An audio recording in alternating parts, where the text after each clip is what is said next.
بات جو ہے اس کا عنوان ہے جنت کے لیے کمانا. جو ہم کما رہے ہیں تو جنت کے لیے وہ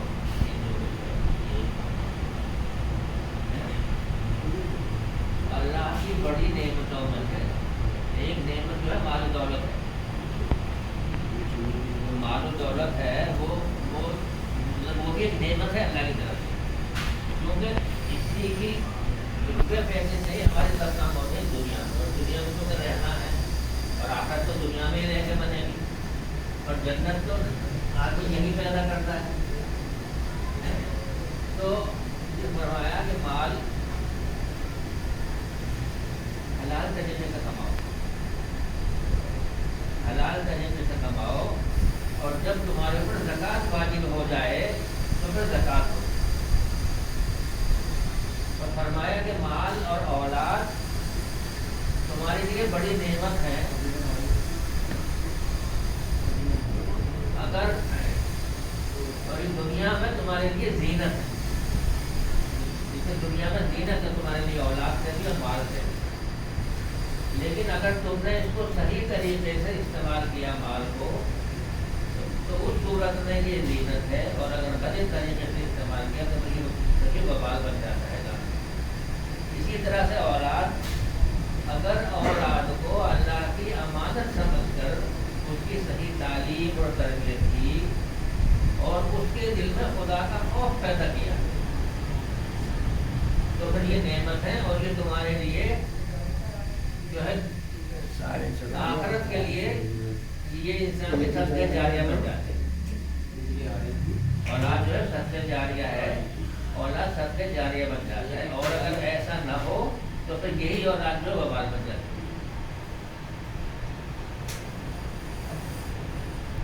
اللہ تعالیٰ نے جو ہمیں دعا سکھائی ہے کلام پاک میں ہے, اس میں دین اور اس کے دنیا دونوں کو مانگنے کے لیے کہا کہ آخرت بھی مانگو اور دنیا بھی مانگو. یہ جو ہے ربنا آتنا فی الدنیا حسنۃ وفی الآخرۃ حسنۃ وقنا عذاب النار, کہ اے میرے رب مجھے دنیا میں بھی بہترین عطا فرما اور آخرت میں بھی بہترین عطا فرما.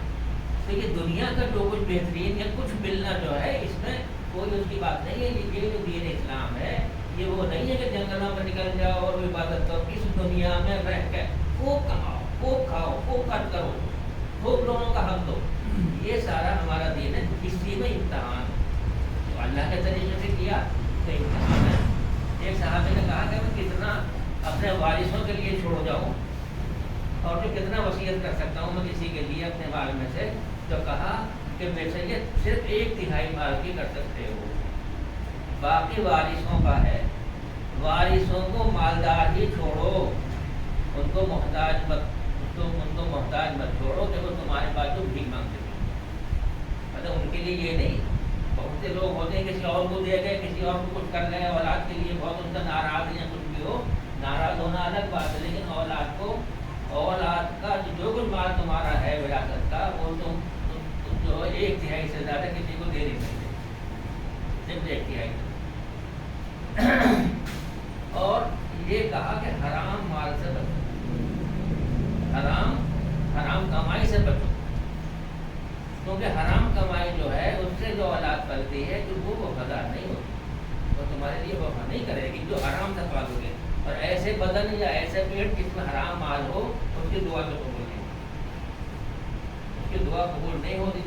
یعنی حرام کھا رہا ہے اور خوب دعا مانگ رہا ہے, اس کی دعا قبول نہیں. تو یہ بہت اہم چیز ہے اچھا کمانا. جو حلال کمائی ہے ذرا سا جھوٹ بول کے بھی آدمی اگر کما رہا بیکار میں, کبھی اتنے عادی ہو گئے فالتو. اگر کیلے لینے جاؤ اگر 60 روپے وہ بیچ رہا ہے تھوڑا سا کر لو, 55 کے تو میرے خرید ہی ہیں. کوئی پاگل آدمی یقین کرے گا کہ 55 پہ خرید کے لے کے بھی آئے گا, مطلب گلے سڑیں گے بھی, ٹوٹے پھوٹیں گے بھی, دنیا ہوگی تو 55 بیچ کے تو اس کا وہ نہیں پورا پڑنے کا. کیوں ایسی بات کہہ رہا ہے؟ تو یوں کہیے 60 سے کم میں میرا وارہ نہیں آ. کیا پریشانی ہے؟ قسم کھا کے کہہ رہے ہیں 55 کے تو میرے خرید ہے. بلا وجہ کو اپنی چیز کو حرام کرنا ہم نے خود سیکھ لیا. اسی طرح کی یہ ایک مثال بتا رہا ہوں, بہت سی مثالیں ہیں ایسی کہ بلا وجہ میں آدمی ایسی بات کر رہا ہے جو کچھ ہے اگر وہ نہ بھی کرتا تو کوئی بات نہیں ہے. تو ایک صحابی تھے، جیسے ہارون وہ جو تھا، قارون جو تھا، اسے اللہ تعالیٰ نے اس قدر مال دیا تھا کہ مشہور ہے کہ وہ اس کے خزانے کی چابیاں اونٹوں پہ چل کے چلے جاتے. تو اس سے کسی نے کہا کہ کچھ مال صدقہ بھی کیا کرو. تو اس نے کہا یہ مال میری قابلیت اور محنت کا ہے، میں نے اپنی قابلیت سے اور محنت سے پیدا کیا ہے. تو اللہ تعالیٰ نے نتیجے کے طور پہ اس کو مال کے تو زمین میں دھسا دیا. اور سلیمان علیہ السلام نے دعا کی تھی کہ اے رب العالمین تو مجھے ایسی سلطنت دے اور اتنا مال دے کہ اس کے بعد پھر اتنا کسی اور کو دے. تو سلیمان علیہ السلام کی سلطنت تو مشہور ہے کہ ہر چیز میں ان کی جانوروں میں بھی ان کی حکمرانی ہوتی اتنی بڑی سلطنت، لیکن وہ راتوں کو رویا کرتے تھے اللہ کے سامنے. اتنی سلطنت ہونے کے باوجود راتوں کو رویا کرتے تھے اللہ کے سامنے. تو ان کی اور سارا مال جتنا بھی اللہ نے دیا تھا سب دوسروں کے لیے ان کی کفالت ہے. اچھا، سب سے زیادہ مستحق جو مال کا بتایا خرچ کرنے کا کام ہے، سب سے زیادہ مستحق خرچ کرنے کا وہ ہے کہ جن کی تم کفالت کرتے ہو، جن کی کفالت آدمی کرتا ہے، بیوی بچے ہیں، ماں باپ ہیں، اس کے بہن بھائی اگر ہیں جن کی وہ کرتا ہے یا اور سب ہیں، ان کے اوپر مال خرچ کرنے کا سب سے پہلے اس کے اوپر فرض ہے. اگر وہ ان کی بھی پوری کر رہا ہے تو اللہ کے ہاں بہت اس کا درجات ہے. اگر بیوی بچوں کے بھی اتنا ہی مال ہے کہ بیوی بچوں کا ماں باپ کا کر رہا ہے تو اس کے لیے بہت درجات ہیں اللہ کے یہاں خرچ کرنے. ایک نوالا بیوی کے منہ میں دینے کا بھی یہ کہا کہ یہ بھی صدقے کا ثواب ہے. ایک نوالا اتنا کچھ اللہ تو دینے کو بیٹھا ہے، آدمی نیت سے مانگے اور نیت سے کرے. تو اب یہ ان کا ذکر ہے سلیمان علیہ السلام کا کہ اتنے غنی تھے اور اتنا مال تھا. مال زیادہ ہونا اور کم ہونا، کوئی غریب آدمی بھی خوب کمائی کر سکتا ہے اس کی، لوگوں کو دے کے اپنے حساب سے جو اس کے پاس ہے اس کے حساب سے وہ بھی اللہ کے یہاں خوب مقبول ہو سکتا ہے اس کا دیا. ایک بار اعلان ہوا آپ صلی اللہ علیہ وسلم نے کیا کہ بہت ایک جنگ کا معاملہ تھا، تو جس کے پاس وہ جو بھی ہے اور جتنا بھی ہے وہ دے سکتا ہے اس کو لا کے وہ دے. تو جتنے صحابی تھے سب اپنا مال جس کے لائق جو بھی تھا وہ لا رہے تھے، وہ دے رہے کر رہے تھے. تو انہوں نے دیکھا کہ صحابی غریب تھے، وہ پیچھے میں کھڑے ہیں بیچارے اور کچھ کہنا چاہ رہے ہیں جسے ایسا لگا. تو انہوں نے بلایا، بولا کیا معاملہ ہے؟ تو کہا آپ کو تو معلوم ہے میری حالت اتنی کمزور ہوں، غریب ہوں، لیکن آپ نے چونکہ کہا تھا کہ جو کچھ بھی دے سکتا ہے وہ لا کے دے، تو میں نے رات بھر ایک یہودی کے باغ میں مزدوری کی اور پانی لگایا اس کے باغ میں، اور یہ کھجوریں ہیں جو اس نے مجھے دی تو مجھے دینا چاہا. آپ صلی اللہ علیہ وسلم کی آنکھوں میں آنسو آ گئے، کیونکہ وہ یہی دے سکتا تھا.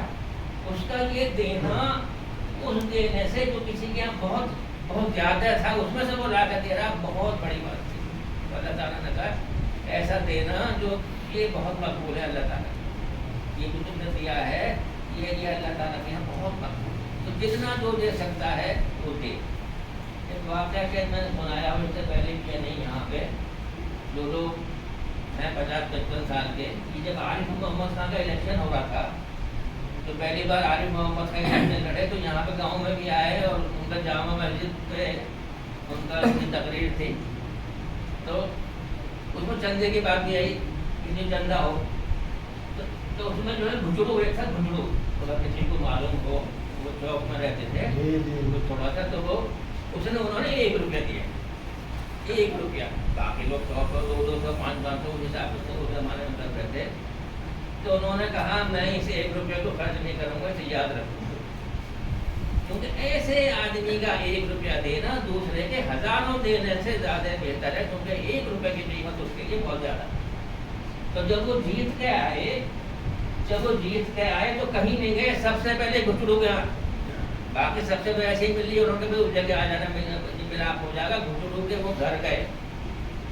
یہ میں اس لیے مثال دے رہا ہوں کہ کم دینا یہ میں سمجھوں کہ یہ کم ہے. ہم تو غریب ہم کر دے سکتے ہیں. ارے غریب ہیں صرف 2 روٹیاں ہیں، اس میں تم آدھی اگر دے رہے ہو 2 میں سے تو تمہاری بہت بڑا دینا ہے. کوئی 50 روٹیوں میں سے 5 روٹیاں دے رہا ہے تو کیا اس نے دیا؟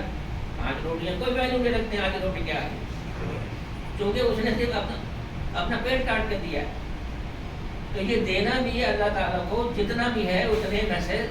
تو یہ نہ سمجھے ہم تو غریب ہیں ہمیں کیا ملے گا. غریب کو اور زیادہ ملے گا مالدار، کیونکہ مالدار دے رہا فالتو، وہ اپنی روٹی کاٹ کر نہیں دے رہا ہے. ایک واقعہ حضرت عثمان غنی رضی اللہ عنہ کا ہے کہ وہ ان کا مال تجارت آیا، بہت اونٹ کے سامان کے لدے ہوئے. تو ان اونٹ کے تو سامان کی بولی لگنے لگتی تھی، پھر بولی لگتی تھی تو تم کے کتنے کا دو گے، کتنے کا دو گے. تو اونٹ کی بولی کوئی آیا کیونکہ یہ اونٹ کتنے کا ہے، تو انہوں نے 5 ان سے کہا تم بتاؤ. انہوں نے کہا 5 تو میرا مجھے تو اس سے زیادہ مل رہے ہیں. بولے 1000 درہم. تو بولے اس سے بھی زیادہ مل رہے ہیں. تو بولے 2000 درہم. تو بولے اس سے بھی زیادہ مل رہے ہیں. ادھر سے خلیفہ آ گئے، خلیفہ نے انہوں نے کہا عثمان اپنے اوپر رحم کرو، تم کیا بولی اتنی زیادہ لگوا رہے ہو اور تم اس پر بھی اس پر بھی کی بات کو نہیں دے رہے. کیا زمانہ چلتا ہے، مطلب جو قحط کے وہ ہے، تم یہ کیا کر رہے ہو. بولے میں جو یہ زیادہ جھگڑا کہہ رہا ہوں، میں یہ کہہ رہا ہوں یہ میں نے اللہ کے لیے وقت کر دیا ہے، سارا جو مال آیا ہے. اور یہ سارا مال میں آپ کو دیتا ہوں کہ غریبوں اور کمزوروں اور ضرورت مندوں میں آپ کو بٹوا دیں. تو وہاں کا بٹنا اس سے زیادہ ہے جو یہاں بولی لگ رہی تھی. وہ انہوں نے اس لیے کہا اس سے زیادہ مجھے مل رہا ہے کہ وہ اللہ کے لیے وہ اپنے دل میں کر چکے تھے کہ کیونکہ ایسے ماحول چل رہا ہے تو لوگوں کو ایسے ہی دینا تھا. تو یہ تھا لوگوں کا دینا، اور اسی دینے سے جنت، اور اسی خرچ کرنے سے جو بہتر طور پہ آدمی خرچ کرے گا اور جو کمائے گا اس سے جنت. کیونکہ آدمی کی زیادہ تر عمر جو ہے اسی میں لگتی ہے. صبح سے شام تو روٹی کمانے میں لگ رہی ہے. آدمی کی دکان پہ 12 گھنٹے لگ رہے ہیں. تو اس درمیان جو کچھ بھی وہ کر رہا ہے، جھوٹ سچ جو کچھ بھی کر رہا ہے، جو کما رہا ہے، جس طریقے سے بھی کما رہا ہے، الٹا ہے یا سیدھا ہے، وہیں اس کا امتحان چل رہا ہے اور وہیں پہ اس کا جنت بن رہی ہے یا اس کی دوزخ بن رہی ہے. ایسے ہی پھر جب خرچ کرنے کا معاملہ آئے گا کچھ کمانے کے بعد، تو جب وہ ٹھیک ٹھاک سے خرچ کر لے گا اس پیسے کو جہاں اسے کرنا ہے تو اس کی جنت بن رہی ہے اور یا اس کی دوزخ بن رہی ہے. تو یہ کمائی والا معاملہ جو ہے یہ بہت اہم ہے. نمازیں تو آئی پڑھی جلدی بھاگ لیے. نماز تو 1 گھنٹہ 1.5 گھنٹہ 5 نمازوں میں لگتے ہیں، 1 گھنٹہ لگتا ہے مشکل ہے. باقی ٹائم تو وہیں لگ رہا ہے آدمی کا جو کمائی میں.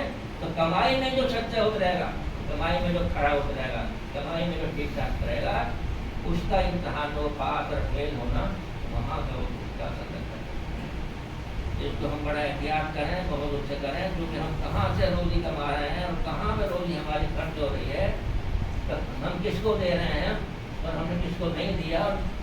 اور جس کو نہیں دیا حقدار کو بھی اگر وہ اس کا نہیں دیا اور الٹا سیدھا اگر وہ کما رہے ہیں تو سب کچھ حساب ہونا ہے اللہ کے یہاں اور اس کے جواب دہ بننا ہے. تو چاہے جنت کما رہے ہیں جس کے ذریعے سے محنت سے اور ایمانداری کر کے چھوٹی سی زندگی ہے، یا پھر آپ کو دوزخ کمائی اپنے ہاتھ میں ہے.